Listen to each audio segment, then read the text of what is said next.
Bonus hour time. Hope you enjoyed Seminole headlines. This is the hour we do, or I do, after the show headlines, Seminole headlines ends. I jump in and we do this together. Generally speaking, it is recorded. Generally speaking, this particular hour is more focused on professional football or professional baseball or both or something along those lines or whatever it is I'm getting into on the particular day. I always appreciate you listening to it and joining us for it.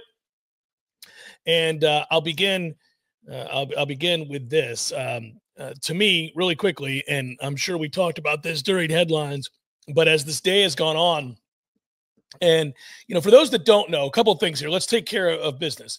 It's a confusing time of year, you know, so you have a lot of things in terms of the portal that you're going to want to know and where these things are. So if you, for example, were to look at the lists of players for Florida State that are leaving, that is to say, hey, can I find a succinct list like, hey, all the guys at Florida State that have left? And, you know, just so I have in my head exactly where that is. The answer is yes. Go to Warchant, go to warchant.com. If you go on the message boards, you'll see, I believe it's in the Tribal Council. Matt Lasser has done a good job of listing all of the players. Really quickly, just for those that don't know, Jarrell Powers, Brian Courtney. Quick aside on Brian Courtney. By the way, Jarrell Powers is one of those guys. I'll start with him. So I say quick aside on Brian Courtney, and then I go to Jarrell Powers. Jarrell Powers is a guy that when he got here out of the state of Texas, tight end, had the body, you looked at him, you thought, okay, well, that is starting to look more like what I would suspect frontline tight ends are going to look like. He's a big kid. You figured this is going to be a good get. It's going to be a good get for them. And for Jarrell Powers' sake, I wish him nothing but the best. It was just never a real good look here. And the reason I say a real good look is Jarrell Powers just missed so much time. Now that he's in the transfer portal, I'll just say it. I mean, every day you'd go to practice, Florida State had this issue at tight end. They had this issue with another guy that's in the portal, and that's Jackson West. You had guys that look the part, that were built the way that a tight end should be built. Jarrell Powers in particular. Jackson West is muscle bound. He's a Greek god looking player, but he was always nicked up, always had issues. His attitude wasn't that he wasn't soft. He was tough. He was a tough guy.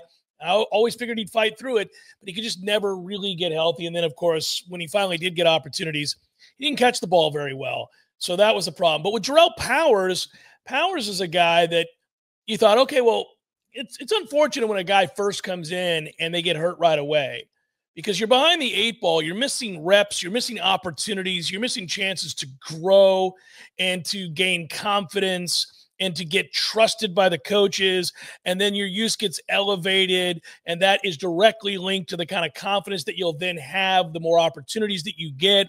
It accelerates the process, and that's the way it works for every position group. But since we're talking about tight end, Brian Courtney, Jarrell Powers, Jackson West, you have a reset. You have your two young tight ends whom you're hoping you're holding on to. And then all the rest are kind of guys that you're not sad to see leave, or you understand why they're leaving. But Powers, time and again, was on the sidelines, time and again, seemingly on the bike, rehabbing, doing those kinds of things. And so they never really got anything out of him. He was a swing and a miss. For Brian Courtney, I think he's perfectly suited to play either linebacker or tight end at a smaller school where I think he could be a star. He works incredibly hard. He is tough. He is physical. He did everything that FSU asked of him. He's just not good enough to play at this level, at the high end of the Power Four. He's not that guy. Again, he's a notch below. Lamont Green Jr., a legacy, is in the portal. You guys know that. We talked about that yesterday some. Had high hopes for him because I remember watching his dad. He never really put on size. So that list, I'll rapid fire it. Powers, Courtney, Green, Armella, you guys know about. Destin Hill, disappointed to see that. Darion Williamson, we get that. Omar Graham, played better in the second half of the season. Maybe looked like he had a little something to him. Was not an elite player. Duke Cooper, Amarian Cooper, 2 stints here. goodbye. Durajaye, I thought might work out. It didn't.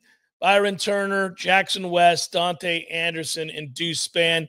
And then for the draft, of course, Jeremiah Byers. He's out of eligibility. And you already know about the other three: Azareye'h Thomas, Darrell Jackson, Josh Farmer. That list will be updated every couple of hours or so, but you can find that on warchant.com, and you can look and see who's in, who's out. Same holds true, by the way. As we look at the list of guys that have entered the transfer portal that Florida State might be interested in, it became official in terms of Thomas Castellanos visiting. He'll be here tomorrow. That's the quarterback from Boston College. For those of you that don't know, Florida State has a ton of visits set up for the next 4 to 6 days. One of them is Castellanos. I get a sense that that's where they're headed. I get a sense that if this marriage and that visitation works out, that Florida State, that this is a guess, is going to go ahead and go with Castellanos. We'll see. Also visiting is Marcellus Marshall. You're talking about a UCF West Virginia kid. Offensive tackle Derek Simmons is visiting on the 14th. He played at Western Carolina. Chasen Johnson, the DB from UCF, is visiting this week. James Williams, edge rusher from Nebraska. Might be important, obviously, as you work in a new system to bring in these Nebraska guys. He's visiting on the 16th. You've got another visitation, Umanyamyan, whose name I'm saying wrong, Princewell. He is going to be here on the 16th. 4-star edge player. Jamari Butler, 3-star edge player. From Nebraska. These are all Nebraska guys. They'll be visiting on the 16th. I know the wide receiver out of Miami of Ohio has been offered. A lot of mutual interest guys, more Nebraska players. And one by one, those names keep coming out of the Nebraska players. And that includes a defensive back, a defensive tackle, Northwestern, Josh Thompson, lineman there. One of the better offensive linemen in the Big Ten this year. Florida State is said to be interesting there. That's watching very interestedly to see what happens. A lot of names. If you want to know where those are, you go to warchant.com as well, and you'll find a comprehensive list there on the various forums. So one of them's on the Tribal Council, one of them's on the recruiting board, and that's where you would go to get caught up. I, for one, given how good Nebraska's defense was and given what this coaching staff is now, when you're going to want players that were productive, players that have proven themselves at a Power 4 level, who played at a high level, that were part of a very successful defense and part of the first Nebraska team to make it to a bowl since 2016, albeit by the skin of their teeth. But that wasn't because of their defense. I think it is important that you bring in those players from Nebraska. Frankly, as many of them as possible, whether that is an edge or a defensive lineman or a safety or a linebacker, I think it's a good idea to take all those guys. You can see the productivity in big games against high-end opponents repeatedly. You know what you're getting in a scheme that they will be running here. And you can no longer afford to take chances on guys that you hope will be productive. You can no longer afford to take chances on guys that you think might be productive. I think you need to swing for the fences on guys that have 100% in the college game been productive, running what you want to run. Not what you're hoping to run, but running what you're going to run. Bring those gentlemen in. You'll accelerate the learning curve for everybody else. You'll at the very least be able to fall back on guys that are upperclassmen, that are physically mature enough to handle it, that have a real comfort level in the system, that they're going to be then able to teach other guys that you retain on your roster, in particular, those players on the back end. If you're running a 3-3-5, obviously you're talking about the importance of the back 8. Now, we know about the importance of the front 3, but the back 8, and you want to know Do those guys work in concert for one another, with one another? Well, the more of these Nebraska guys you have here to teach it to the ones that are retained by Florida State, the better off you are, the faster you can get to the getting, as I like to say. And I will say this. I brought it up yesterday, and I'll bring it up again today. I got really tired of watching Florida State's defenses that, in my mind, were not aggressive enough. We're an awful lot about keeping everything in front of you and not getting beat over the top. There's a time and a place for that. If you're dominant up front, you can do some of that stuff. Florida State was not at all times, and I think you needed to find ways to create confusion. Florida State did not do a good job. We saw it all the time on third down. There were two big sample sizes or data sets that told you they didn't do a good job of confusing offenses. Sometimes they did a good job of stopping aspects of offense. They did a good job of slowing down offenses, but they didn't do a good job of confusing offenses. And that's what led to your frustration on 3rd and Fuller over and over and over again. And that was on 3rd down specifically. Teams knew the look they were going to get repeatedly, and they cashed in on the obvious answers to the test that were given beforehand by all the film they watched before ever stepping foot on Doak Campbell's field, Bobby Bowden field. They knew exactly what they were going to get. And you watched it play out on 3rd and 20, 3rd and 18, 3rd and 16. Second part of that was the inability to, in concert with the linebackers coach, the defensive coordinator, the secondary coach, be able to explain, teach, implement the system you want and the communication that is needed within it. You didn't see it. It didn't happen. Time and again, there seemed to be mass confusion when it came to passing guys off, when it came to pre-snap. You saw lots of panic, lots of pointing, lots of uncertainty, and it played out time and again.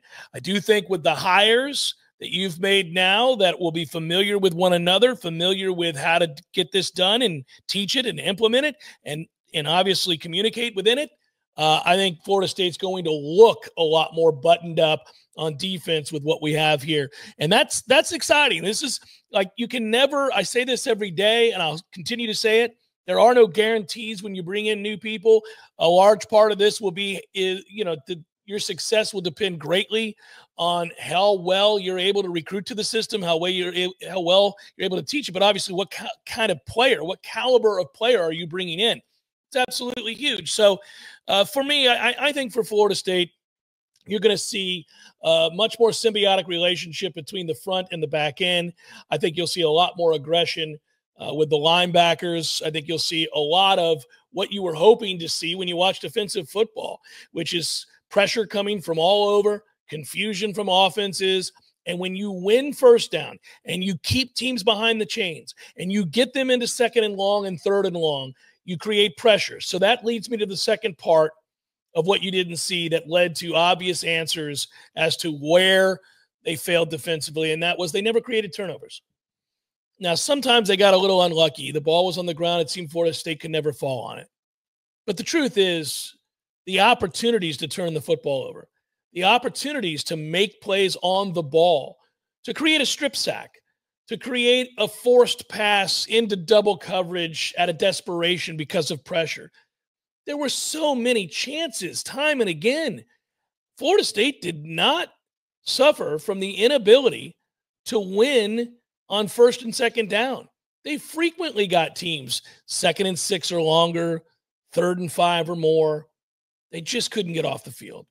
And when you have teams in that situation, you ought to, by definition, have really huge numbers in terms of turnover opportunities. You don't always convert on those. Sometimes you drop a turnover-worthy pass. Sometimes you don't pick up the fumble that you create, a forced fumble, as opposed to just a random, act of football. Sometimes it's just you're a little unlucky. I get all that. But when you create these pressure situations, you've got a chance to jump routes. You got a chance to play downhill. Florida State never really could get any of it done. So very, very frustrating. I like what we've seen there, and I like some of the names that we see on that side of the football that are interested in coming to Florida State. Like you, I'm going to be paying very close attention of these next several days as to the amount of offensive linemen they bring in, and the amount of defensive linemen they bring in, the amount of linebackers they bring in. Obviously, receivers important, but I will say in Gus Malzahn's offense, I think that the younger players on this in this segment group at wide receiver will be able to make plays. I think Hakeem will take a step forward as well. But in truth, you're going to have a really mobile quarterback and very athletic guards. You're going to run the quarterback a lot. It's what he does. It is very modern. It is. Well, I say very modern. In the modern game, really any offense features a quarterback that can get out and go. Some of them are relied heavily schematically to run the ball to open up other things. Others are just capable if you need them to, and you can take over games late. See the way the Philadelphia Eagles play, see the way that the Buffalo Bills play when they have to have it. Even if you go back and look at Mahomes' numbers in the playoffs and you look at Mahomes' numbers in the fourth quarter, one of the things that he does that he doesn't do in the other parts of the game is he'll frequently put the game on his legs. He'll change the game and make plays with his legs. Josh Allen does it every week these days. If the game is close, he's going to try to take it over with his legs. It becomes incredibly problematic for defenses, obviously, if you're able to do that. I will welcome that element being part of what they do schematically, and they call it. I will welcome that even when they're not calling it, because having that player that can escape pressure and make a play when nothing's there has been lacking in this Florida State offense, really dating back to Jordan Travis's final season. Unfortunately, Jordan didn't do a lot of what he did the previous year with his legs. They thought they could get by with their defense and his passing abilities. Turns out they were right, that they frequently did get by that method. In fact, they went undefeated doing that. And then obviously won the ACC championship without him, largely just dominating on defense. But it kind of stagnated that offense that year. We didn't see the dynamicism that had been there for all of that time that Jordan Travis just went nuts in his junior campaign. I'd like to see some more of that. So I'm excited about that. Circling back, by the way, to the Philadelphia Eagles, this will make you laugh. I was talking with Tom on the air about quarterbacks in the league and how we have that top tier, and then there are those that are just below it. And you debate the ones that are just below it constantly. But did you see this come out this week after the Eagles won yet again? I think it's their 9th straight win. And you go back to what they've been doing. They threw for under 100 yards in the game against the Carolina Panthers. And the weirdest thing about Jalen Hurts, as you continue to watch that, this is an aside, is that the way that they win is they run the ball down your throat with the best running back in football. They're incredibly brutal up front. They have an elite offensive line, and they have a quarterback whose legs look like Saquon Barkley's legs and isn't afraid to run it. In fact, they need to run him because when he's most successful, that's part of what they do on offense. Him running 4 to 8 to 10 to 12 to 15 times in a game. That said, everybody remembers the Jalen Hurts who occasionally will put on a cape and become an elite passer. The problem is it's only occasionally, like he did in the Super Bowl when they lost. He was phenomenal. And it's not the only time that we've seen him be phenomenal as a passer. The problem is he doesn't do it week to week, and he's not even capable of doing it week to week. When he gets right, when he's in that mode, when he's locked in, the zone, whatever you want to call it, he's really unguardable because he'll throw the ball and beat you. When he's not that, he misses wide open guys. And more this year, as the Eagles bludgeon teams to death, he misses wide open guys. One of those guys happens to be A.J. Brown. His reactions time and again are growing increasingly frustrated to the point where perhaps A.J. Brown and Jalen Hurts no longer have the relationship they once did. I should say A.J. Brown was asked what is wrong with the offense after the last game in which they threw for less than 100 yards, and he said, passing. Now, Brandon Graham was asked about the passing offense, a teammate of theirs, of course, and he says that relationship between Jalen Hurts and A.J. Brown isn't great. It's always something in Philadelphia. Man, Always Sunny in Philadelphia is a great show, but it's always something in Philadelphia in the locker room. And, I think that the weird thing about that team and the way that Jalen Hurts plays is it might be the most unique thing that's being run to success in the NFL. Like if you had a team run the option and win in the NFL, it would be the most unique team in the league, right? Everybody'd go, wait a minute, they're running what? They're running the triple option in the NFL? That can't succeed. That doesn't succeed. It never has. It's why teams only ran it in college, didn't run it in the pros. You can utilize aspects of it, and it is run to some capacity in a lot of different ways. But the wing T is utilized in some ways in NFL circles, like certain formations, certain motions, certain ways in which they'll incorporate it within a much bigger offense that involves a lot of passing. But the Eagles kind of are perfectly set up with Jalen Hurts being what he is as a quarterback to kind of win maybe even the Super Bowl in a way that nobody else could. Because you have a great offensive line and you have what might end up being the MVP. I think it's going to be Josh Allen, but the MVP could be Saquon Barkley. And he's perfectly healthy and having a dominant year. And then you have Hurts, who could bludgeon you. They have the brotherly push or the tush push or whatever you call it. So in short yardage situations, they convert time and again. They have all these things that could be very successful, and they could ride it all the way to the Super Bowl. They could end up winning the Super Bowl on a night in which perhaps Jalen Hurts throws for 100 yards. And I kind of want to see it.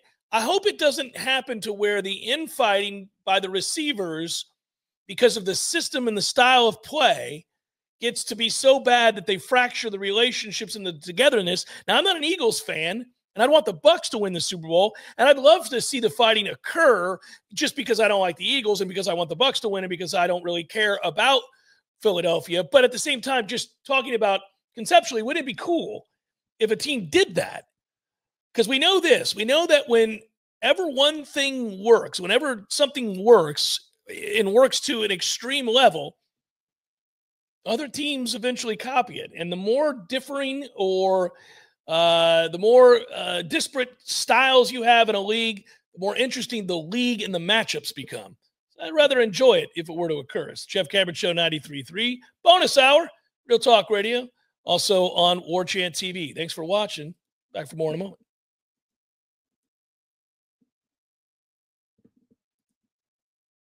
Luke Kromenhoek to the transfer portal, intends to hit the transfer portal for Luke Kromenhoek.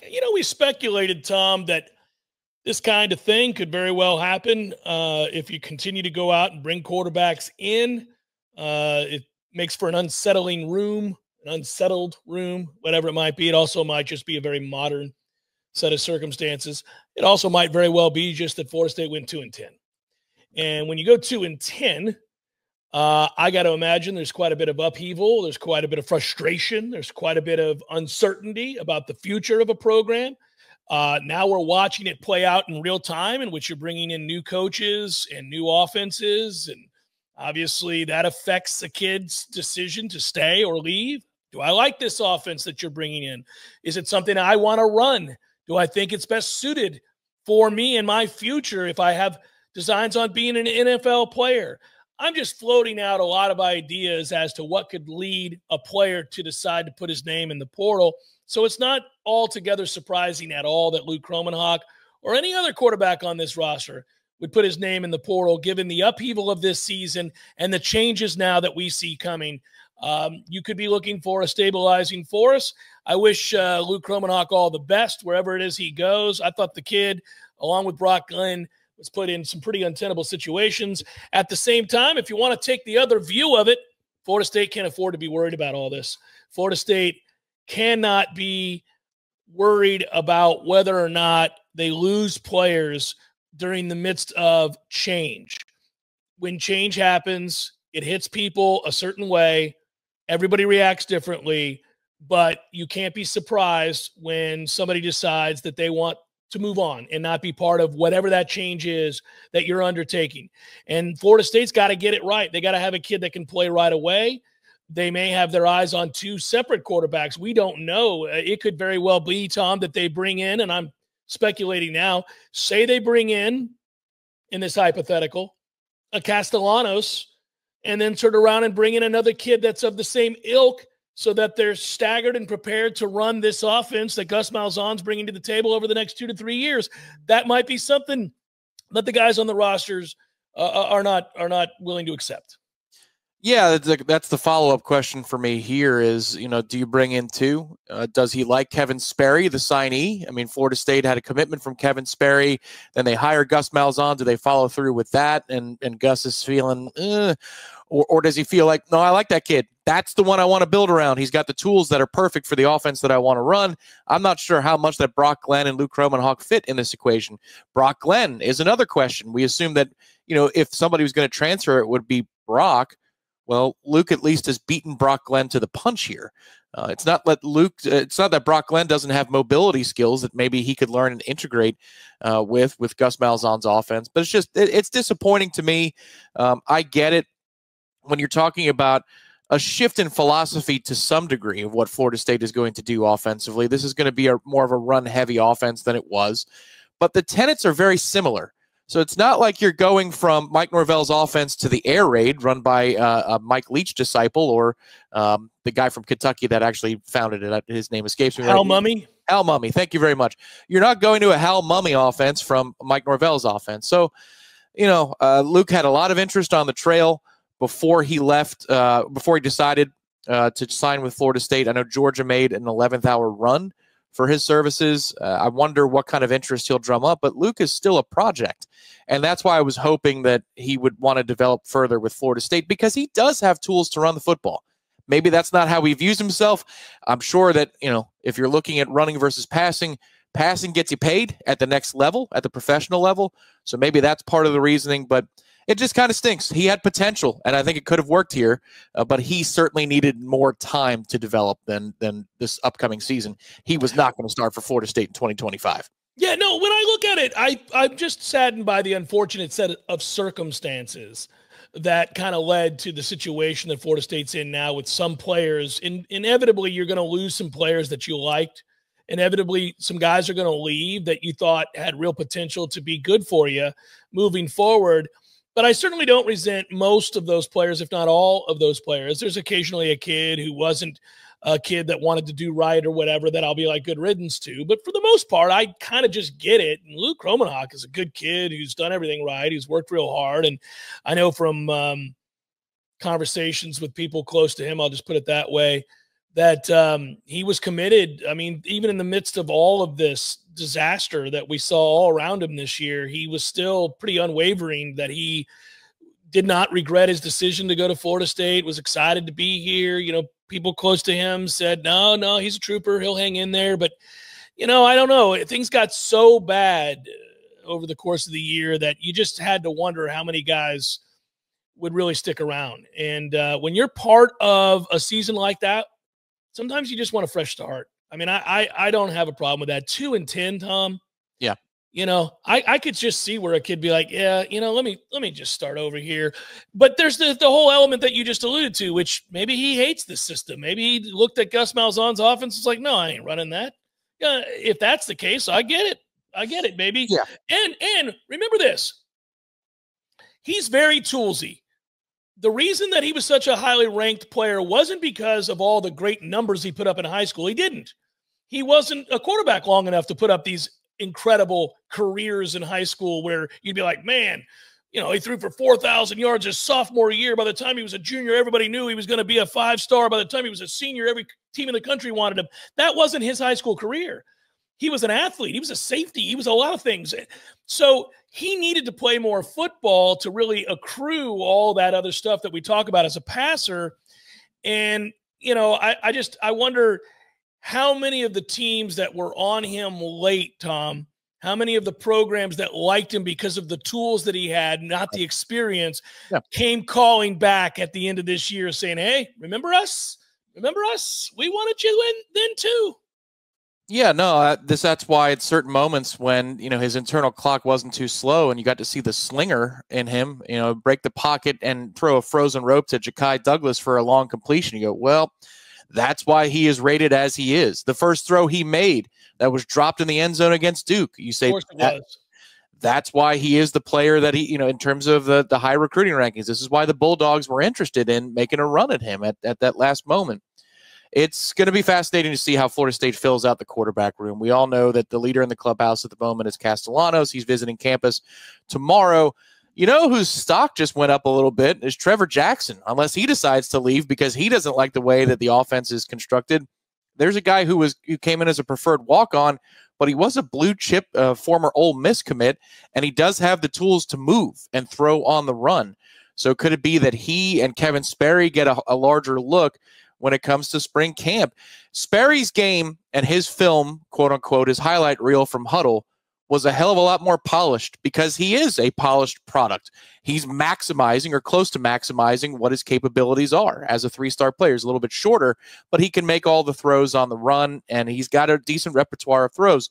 Kromenhoek was more of a project, and we saw that in practices. It's just that the unfortunate timing of it all here also is that you have to salute the kid out the door to a degree because he didn't stop at 4 games played in his true freshman year and say, hey, you got all kinds of problems. I don't want to be a part of this. He was asked by the media as he was approaching that number. He said, I don't care about 4 or 5 or a red shirt. If we need me to play, then I'm going to play. And I thought hopefully maybe that attitude would carry over.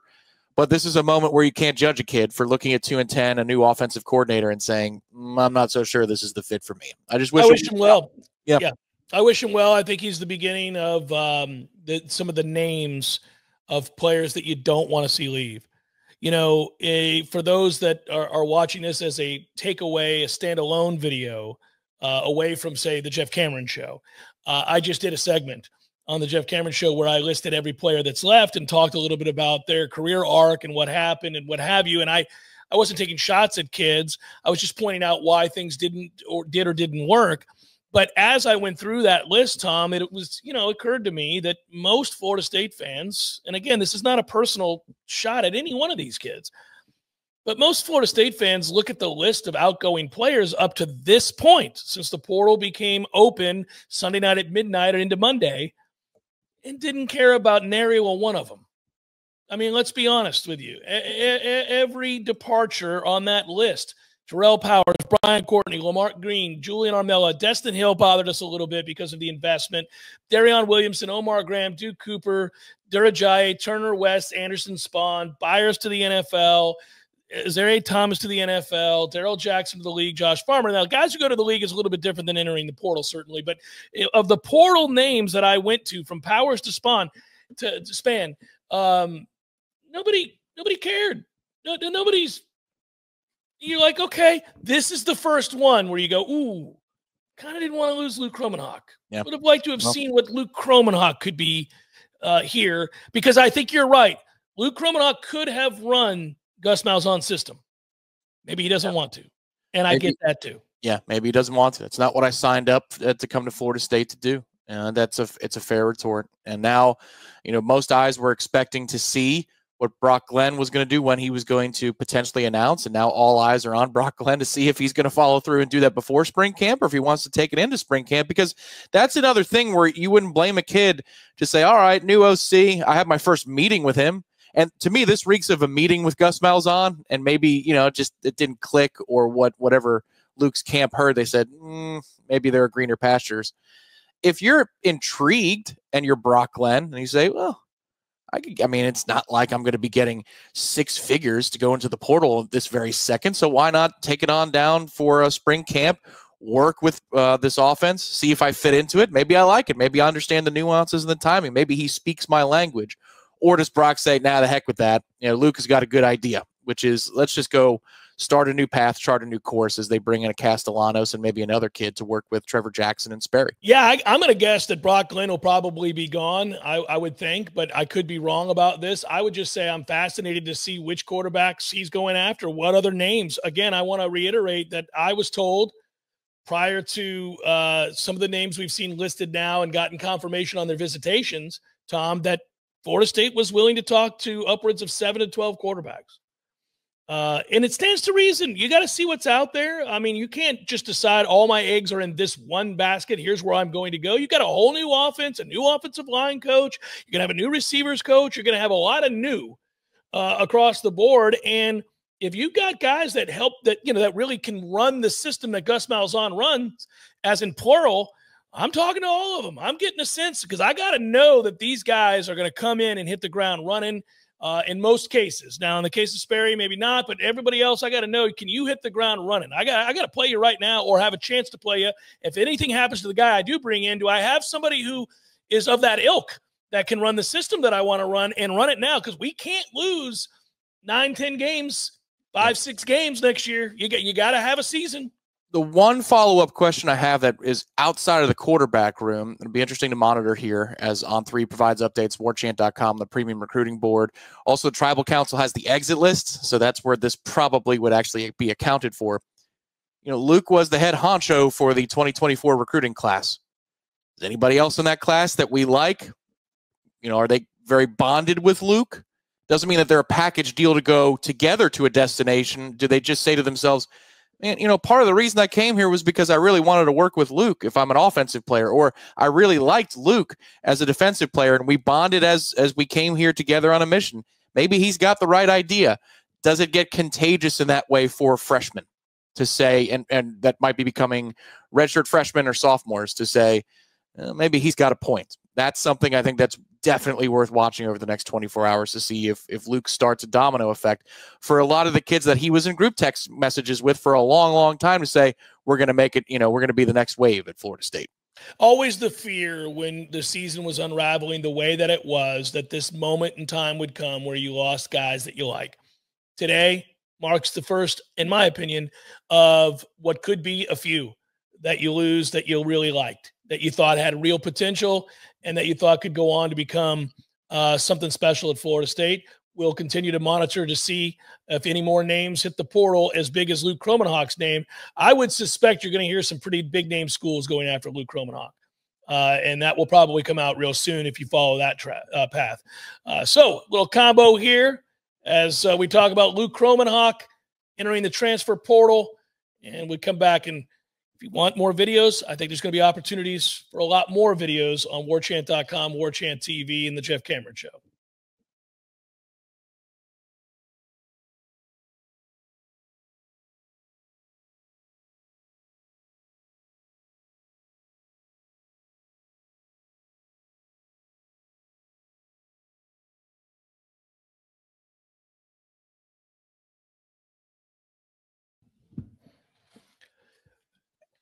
Final segment, bonus hour. I want to point something out.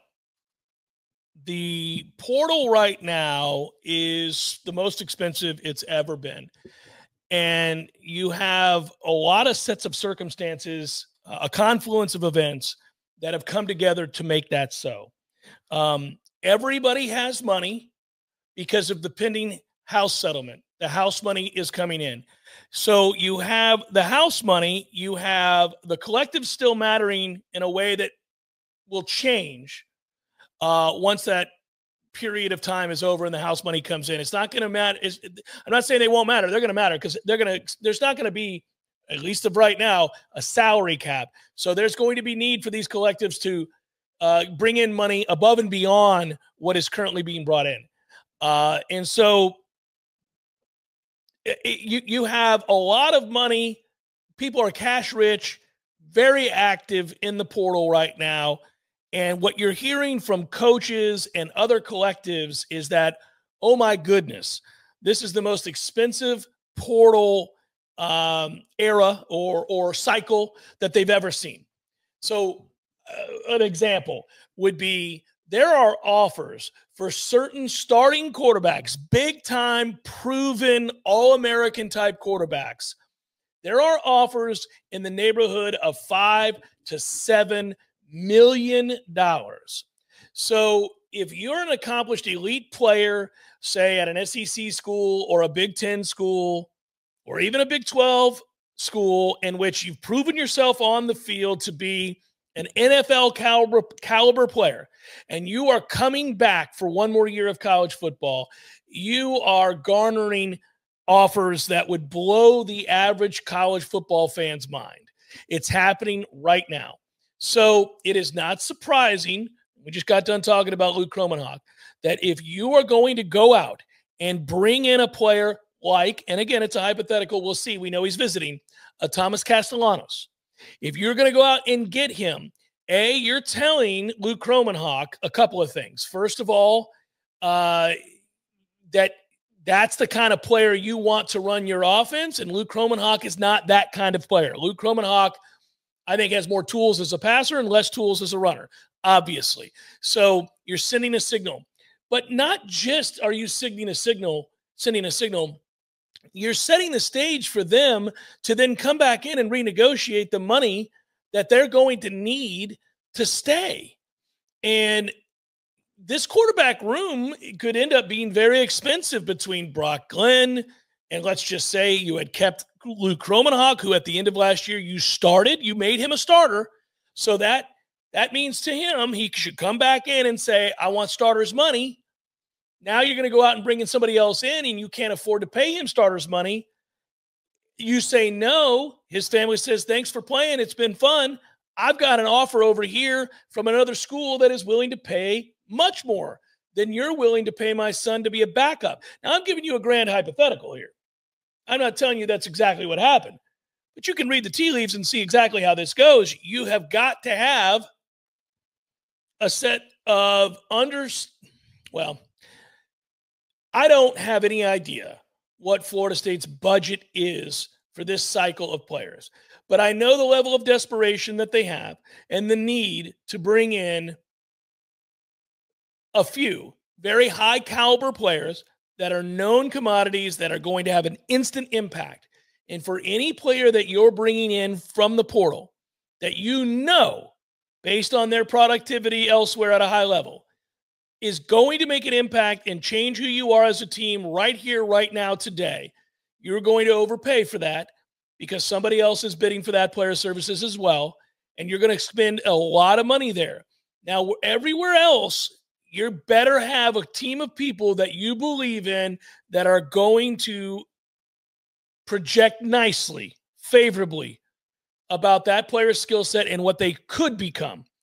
That is to say, you're going to be getting a player you're counting on to be good, who's played a lot of football, but hasn't taken the next step in his evolution, and your player development and your player assessment is going to have to be on point, because those are the players you're going to save money on. Those are the players you're going to get yeses from at a reasonable price, but those are also players you're going to need to hit the ground running. So projection is going to matter. Who's in charge of that? This is resembling pro football more and more every day. You know that, and I know that, and that is where we're at. So get ready. Get ready. It's a wild time. Some of it's going to be something that works out in your favor, and some of it is not. And for certain players, certain kinds of players, they're going to get paid that resembles that of a NFL player, and you're not going to really want to bid on those guys because you have so much roster overhaul that you have to go through. You can't give $7 million, $6 million, $5 million to a player when you've got to bring in 15 more players, 25 more players. So, it's not surprising to find out that Kromenhoek is gone. And it's not going to be surprising if you lose a few more big names. Knock on wood that doesn't happen. But get ready to hear some of the astronomical numbers for some of these proven players. Everybody seems to be swimming in cash right now. Everybody's racing to get out in front of the house money. They're going to front load these contracts before that money comes in. It's interesting. I never thought we'd be talking about college football this way. It's unsettling and unnerving. It is uncomfortable for a lot of people. I don't think at the end of the day, it's going to end up being a terrible thing. I do think some sort of regulation is coming at some point. And I'm not talking about dialing back what monies are made by players, but just rather unilateral rules that everybody has to abide by so that we get a handle on this, because they have that in the NFL, for example. They have that in professional sports leagues. You're going to have to bring what is evolving in college football. You're going to have to bring from the pro ranks what's necessary now in the amateur ranks. And it's no longer amateur. It's becoming pro. But you're going to have to instill some of those regulatory practices from the NFL where everybody is playing by the same rules at some point. So kind of fascinating to watch all this play out. Let's see how deftly Mike Norvell and this program manages what they wrought with this 2-10 season. It won't just be, I want to bring in these players, this player, that player. Yeah, you're going to hit on these guys. They're going to have to hit the ground running, and you will have had to budget. And I don't know what their budget is, but to be sure they have one. And you will have had to budget well, too, and not overspend in certain areas of team when you need to spend over here as well. Hey, one more time. This will fill up. It's almost already filled with 20 lanes. We're bowling at Capitol Lanes this Saturday, 3 o'clock, to benefit the kids of the Guardian Ad Litem. We do it every year.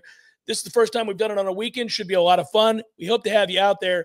If you want to get signed up for your team of 4, and all it takes for you to come on out and enjoy a couple of beers, eat some wings, and bowl 3 games, is for you to bring an unopened gift or 2 for the children and or a gift card. They really do appreciate the gift cards an awful lot as well. That helps the older children. All you got to do is get signed up. Go to radio@warchant.com, radio@warchant.com, and send in your email, your team of 4. You got to be dependable. You have to be able to show up Saturday at 3 o'clock. Until tomorrow, peace.